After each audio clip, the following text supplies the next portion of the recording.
नमस्कार दोस्तों, बहुत बहुत स्वागत है आपका इस अमेजिंग से वीडियो के अंदर। ये अब इस वीडियो के अंदर हम लोग चैप्टर नंबर 3 के ऊपर, जी हाँ, जो चैप्टर नंबर 3 है कंपनी लॉ के जो हमारे सेशन चल रहे सीए इंटरमीडिएट की जो मैंने टेस्ट लिया था, ये उस टेस्ट का डिस्कशन है बेटा। तो इस वीडियो के अंदर हम लोग पूरे टेस्ट के क्वेश्चन एंड आंसर्स के बारे में डिस्कस करेंगे कि क्या क्या आंसर आपने लिखने चाहिए थे, कैसे मार्क्स डिस्ट्रीब्यूशन होता है, और ये सारे चीजों के बारे में हम लोग यहाँ पे बात करने वाले। ठीक है, 1 घंटे की ये टेस्ट थी जिसके अंदर लगभग आपको कितने 5 सवाल यहाँ पे दिए गए थे, जो मेरे हिसाब से काफी फेयर एनफ है। सबसे पहला question, the board of directors of Chandra limited proposes to issue prospectus inviting offer from public, मतलब ये पब्लिक ऑफर करना चाहते हैं for subscribing the shares of company. State the reports which shall be included in the prospectus for the purposes of providing financial information under the provision of companies act 2013। तो देखो, आपको यहाँ पे बताना है कि प्रोस्पेक्टस जो अपने को इशू करना है तो वो कैसे किया जाएगा। तो सबसे पहले बोला गया जा रहा है कि प्रोस्पेक्टस जो है ना, it shall be dated and signed होना चाहिए with such information as set out.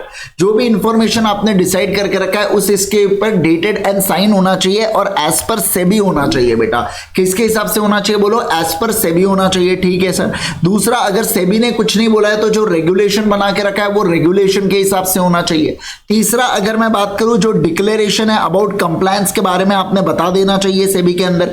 फिर यहां पे बोला जा रहा है, accordingly the board of directors of Chandra limited who proposes to issue prospectus shall provide such reports. जो भी सेबी ने स्पेसिफाई करके रखे उसके बारे में आपको यहां पे बता देना होगा। तो एक कंक्लूजन के आपको मिल जाते हैं लगभग 2 मार्क, और बाकी सब चीजों के आपको 3 मार्क मिलते हैं। ऐसा 5 मार्क के रिगार्डिंग या 4 मार्क के रिगार्डिंग ये सवाल बन सकता है। ठीक है, अब अगर मैं बात करूं नेक्स्ट वाले इसके ऊपर, व्हाट इज शेल्फ प्रोस्पेक्टस, इसमें आपको इंपॉर्टेंट प्रोविजन बताना है शेल्फ प्रोस्पेक्टस के अंदर। तो देखो, शेल्फ प्रोस्पेक्टस के अंदर सबसे पहले आपने डिस्क्राइब किया कि जो यहां पे आप क्या करते हो, सब्सक्रिप्शन 1 और more issues over a period of time जब आप करते हो तो शेल्फ प्रोस्पेक्टस काम आता है, तो इसका आपको मिलता है 1 मार्क। ठीक है, अब दूसरा प्रोविजन कौन से filing of shelf prospectus with registrar के लिए आपको 1 मार्क मिलेगा कि आपको यहाँ पे एनी क्लास ऑफ सिक्योरिटीज को आप इशू कर रहे हो तो आपको यहाँ पे प्रोस्पेक्टस को इशू करना पड़ता है रिगार्डिंग, राइट। तो फर्स्ट ऑफर से एक्सीडिंग 1 ईयर के लिए बेटा आप शेल्फ प्रोस्पेक्टस का इस्तेमाल नहीं कर सकते, 1 साल की इसकी वैलिडिटी होती है।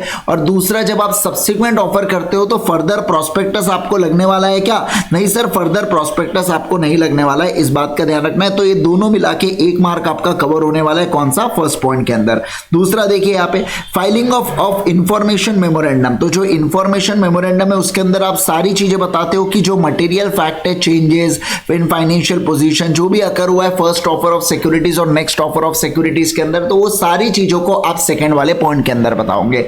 तीसरा बोला जा रहा है इंटीमेशन ऑफ चेंजेस के रिगार्डिंग, क्या आपको रजिस्ट्रार को इंटीमेट करना पड़ेगा क्या चेंजेस को, हाँ सर इंटीमेट करना पड़ेगा, और आपको फिर रिफंड कर, अगर आपने इंटीमेट किया और बाद में कुछ ऐसे लोग होते हैं जो बताते हैं कि यार जिन्होंने पहले पैसा दे दिया था लेकिन उनको पसंद नहीं आया आपके चेंजेस, तो क्या वो रिफंड करना होगा उन लोगों को पैसा, हाँ सर करना होगा। और आखिरी में आता है कि इंफॉर्मेशन मेमोरेंडम के साथ साथ ये जो शेल्फ प्रोस्पेक्टस है उसे टुगेदर प्रोस्पेक्टस मान लिया जाता है, इज डीम्ड टू बी। ये डीम्ड शब्द आना बहुत ज्यादा जरूरी है, समझना बात को, जो डीम्ड शब्द आया ना ये बहुत ज्यादा इंपॉर्टेंट है। तो डीम्ड टू बी प्रोस्पेक्टस, आपको ये बात बताना यहाँ पे होता है। तो ऐसे 5 मार्क का ये सवाल यहाँ पे बन सकता है। ठीक है, थोड़े से ज्यादा नंबर के लिए भी मैं चाहूंगा कि आ जाए तो ज्यादा अच्छा हो जाता है फिर, मतलब अब सोचो ना यार, इतना सारा कंटेंट और 5 मार्क, बहुत नाइंसाफी है, पर क्या करेंगे बेचारों आपके साथ, है ना, बच्चे हो आप लोग, आओ ध्यान दो, छोटे छोटे नाजुक बच्चे हो इसलिए ना, चलिए आइए, जुल्म हो रहा है आपके साथ, मुझे ऐसा कभी कभार लगता है, पर ठीक है क्या करेंगे, लिखना तो पड़ेगा आंसर, है ना। आइए, RD Limited issued a prospectus. All the statements contained therein were literally true. It was also stated that company has paid dividends for number of years but did not disclose the facts that dividends were not paid out of the trading profits but out of the capital profits.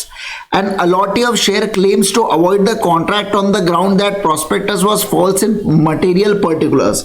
Decide argument of shareholder as per the Companies Act is correct or not. तो यहाँ पे आपको material misstatement in prospectus के बारे में बात करना है। तो 1 मार्क आपको मिलेगा सेक्शन नंबर 34 के अनुसार। अगर कोई भी material misstatement होता है और वो व्यक्ति जानबूझ के उसको इंक्लूड करता है तो उसे 447 के अंदर सजा हो जाएंगी। दूसरा क्या बोला जा रहा है, देखो फर्दर यहाँ पे अगर प्रूव होता है कि इंटेंट टू फ्रॉड है तो वो पर्सनली रिस्पॉन्सिबल होता है बेटा, तो इसके लिए अगेन आपको 1 मार्क मिलेगा। फिर हमारे गिवन सर्कमस्टांसेस में क्या हुआ, कैपिटल प्रॉफिट और इसके कारण, इसलिए material misstatement has been made. ये कंक्लूजन करने के लिए आपको 1 मार्क मिलेगा और ये वाला फाइनल कंक्लूजन के लिए 1 mark, that is accordingly in the given case allottee can avoid the contract, तो इसके लिए आपको 1 मार्क मिलता है। ऐसा यहाँ पे डिस्ट्रीब्यूशन, ऐसा यहाँ पे फ्लो का डिस्ट्रीब्यूशन होता है मार्क्स का। तो यहाँ पे हो सकता है आपको इसके लिए 2 मार्क भी दे दे। ये वाली जो चीज है ना, इंटेंट टू डिफ्रॉड में पर्सनली रिस्पॉन्सिबल है, तो जो भी पर्सन हुआ है सब्सक्राइब टू द सिक्योरिटीज के रिगार्डिंग, तो ऐसे केस के अंदर यहाँ पे 2 मार्क भी दिया जा सकता है। तो 4 या 5 नंबर का ये सवाल भी यहाँ पे अपना बनता है। ठीक है, तो बेसिकली अपने को समझना चाहिए कि क्या क्या लिखना है। ये सारे पॉइंटर्स आपके आने चाहिए लिख के, वो मैं आपको बता रहा हूं। अब देखो, Kapoor builders decide to pay 2.5% of the value of debentures as underwriting commission to underwriters, लेकिन एओए ने बोला ऐसे कैसे, केवल 2% ही हम देने देंगे। अब कंपनी फर्दर डिसाइड्स टू पे underwriting commission in form of flats, लेकिन फ्लैट्स के फॉर्म में देना चाहते हैं। अब एग्जामाइन करो वैलिडिटी के केस में क्या सही है या नहीं है। तो मेरे हिसाब से आप फ्लैट्स में दे सकते हो, लेकिन एओए जितना आपको 2% बोला है तो आप 2% ही दोगे, समझना बात को, उससे ज्यादा आप नहीं दे सकते, सिंपल सी बात है। वैसे तो डिबेंचर्स के केस में कितना जाता है बेटा, डिबेंचर के केस में यहाँ पे 2.5% ही जाता है ना, ये डिबेंचर्स के केस में, और अगर शेयर्स होते हैं तो 5% जाते हैं। तो ये पूरी चीजें लिखने के लिए यहाँ पे आपको अच्छे खासे नंबर मिलेंगे। 3 मार्क आपको मिलते हैं पूरे कंटेंट के लिए और 2 मार्क आपको मिलते हैं कंक्लूजन के लिए, एक फ्लैट वाला और दूसरा 2% ही कमीशन देंगे उस चीज को लेके। देखो यहाँ पे restriction there has been, do not impose any restriction on the payment mode के ऊपर, तो इसके लिए 1 मार्क मिलेगा, और ये 2% ही प्रिस्क्राइब किया है, इसके लिए 1 मार्क मिलेगा, बराबर है ना। तो ऐसे करके 2 मार्क यहाँ पे अपने आ जाते हैं। और बाकी वही एओए के द्वारा अथराइज होना चाहिए, प्रोसीड्स या प्रॉफिट्स या किसमें से आप दे सकते हो, वो हो गया। फिर तीसरा बोला जा रहा है परसेंट हो गया। तो इन तीनों के लिए एक मार्क आप लोगों के लिए वहां पे रखे गए हैं, समझे क्या सारे लोग? जल्दी से बोलिए मुझे, क्या आप इस बात को बढ़िया से समझे क्या, है ना? Yes sir. अब देखो नेक्स्ट, अब आंसर नंबर 5 के ऊपर चलेंगे। आंसर नंबर 5 क्या कह रहा है, आ जाओ आ जाओ आ जाओ। देखिए, Green Limited was dealing in the export of the rubber to specified foreign countries. The company was willing to purchase rubbers in AP states. ठीक है, okay. In AP state, Andhra Pradesh, the prospectus issued by company contained some important extracts of the export report and number of trees in AP state. The report was found untrue. Mr. Andrew purchased the shares of the Green Limited on the basis of expert's report in the prospectus. Will Mr. Andrew have remedy against the company? State the circumstances wherein expert is not liable करके। तो कहाँ पे expert liable होगा और कहाँ पे नहीं होगा उसके रिगार्डिंग यहाँ पे बोला जा रहा है। ठीक है, तो बेसिकली देखो ये क्या है, ये एक्सपर्ट के स्टेटमेंट के इंक्लूजन के बारे में बात कर रहा है। तो एक व्यक्ति जब सब्सक्राइब करता है सिक्योरिटीज को कोई ऐसे स्टेटमेंट के ऊपर जो प्रोस्पेक्टस के अंदर आया है, और अगर उसको लॉस होता है, समझना, उसको लॉस अगर और होता है, तो ऐसे केस के अंदर हर कंपनी और हर एक व्यक्ति लायबल होता है एक्सपर्ट के लिए कंपनसेशन देने के लिए, जितना भी उसको लॉस या डैमेज हुआ है। बहुत ज्यादा इंपॉर्टेंट है बेटा, है ना, बहुत ही ज्यादा इंपॉर्टेंट। पहला तो इसके ऊपर 2 मार्क है ना, इसके ऊपर। अब देखो, एंड्रयू ने परचेस किया यहाँ पे और लॉस वॉज सस्टेन्ड हुआ, तो Andrew will have no remedy करके यहाँ पे बोला, on the basis of expert report can claim compensation and have sustain from the purchase which has not been mention in the given case. तो purchase of share से कोई loss हुआ क्या, ऐसा कुछ बताया नहीं गया, इसलिए यहाँ पे no remedy will be available करके, तो इसको आपने 1 मार्क दे दिया।